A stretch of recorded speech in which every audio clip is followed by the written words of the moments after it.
In Azure Square, the carnival is holding a space-themed event. A hologram has been used to construct a castle-shaped fountain. In the middle of the plaza is a towering circular screen. The newscaster enthusiastically discusses information the Deep Space Aviation Administration brought back. There are traces of organisms that once lived on Alpha P0159. You didn't ask me to follow you so we could appreciate the fountain, right? There's more to it. I'm sitting on a bench by the fountain, my gaze fixed on Xavier. He's lost in thought. Did something happen in the nest? Not yet. When I saw you, I just asked you to follow me without thinking.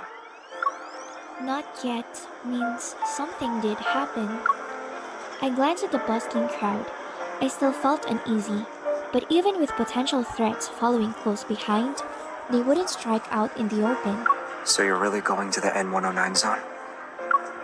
In that moment, Xavier takes off his woolly hat and changes the subject. He doesn't ask about how I knew about the nest, like how I have no interest in asking about why he was there in the first place. After spending some time together, it seems we've come to understand each other. Yeah, I was about to start the next part of my plan until you swooped in to whisk me away. I'm sorry. But for places like the N109 zone, there's always a way in. You just need to look. Surviving, or escaping for that matter, is the real challenge. You're right, but honestly, I haven't found the time to think about my escape plan yet. Getting the ether core and figuring out what to do with it, that's the biggest challenge I'm facing right now. The protocore auction. Weren't a ton of Onykinus' protocores destroyed by Lumiere? Why are they holding an auction? It's to deal with their partners. So, their business transaction was ruined. Yeah. If Onykinus does nothing, those partners won't let them off so easy. That's why they're selling a high-grade protocore at the auction. It will go to the highest bidder. The ether core, huh?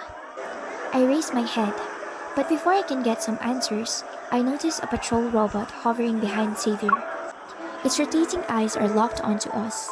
The faint, red beacon flickers our way. Xavier, behind! Don't look at it. Is there one behind me? Xavier stretches the woolly cap in his hand and puts it on my head. Is the disguise really going to work? He rests his cheek on his hand and scrutinizes my appearance. Then, a hand reaches out to pull down the hat.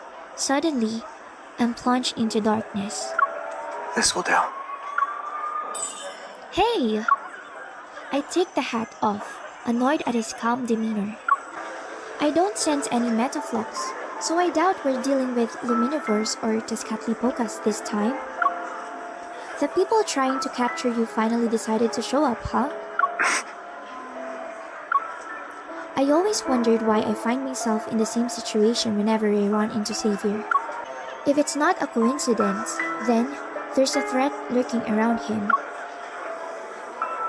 I'm always with you when they're trying to start something. Even if you want to play dumb, it's too late. Xavier says nothing. Instead, he turns to look at the sprawling network of paths in Azure Square. Flying above everyone, the patrol robots, their eyes wearing, stop moving. Their focus shifts to the fountain. I need to borrow it. Borrow what? A ball of light appears in his palm. It dances around my right hand, ears flicking. I hope it's not a joke. I sigh and place my hand over his heart. The waves caused by the resonance evil ripple from my fingers. The fountain bursts into a shower of dazzling light, countless tiny droplets scattering. The spectacle reminds me of fireworks as vibrant as an oil painting. What I see next stuns me.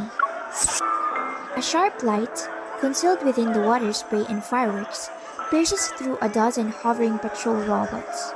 They tremble mechanically for a moment before plummeting silently into the bushes, one after another. Now they won't be able to find us. He lets go of my hand, kicks a fallen robot aside, and lets it roll into a nearby pool. Let's go. Or would you like to stay here for a bit? The flickering light makes it difficult to see his expression. Shaking my head, I grab his wrist.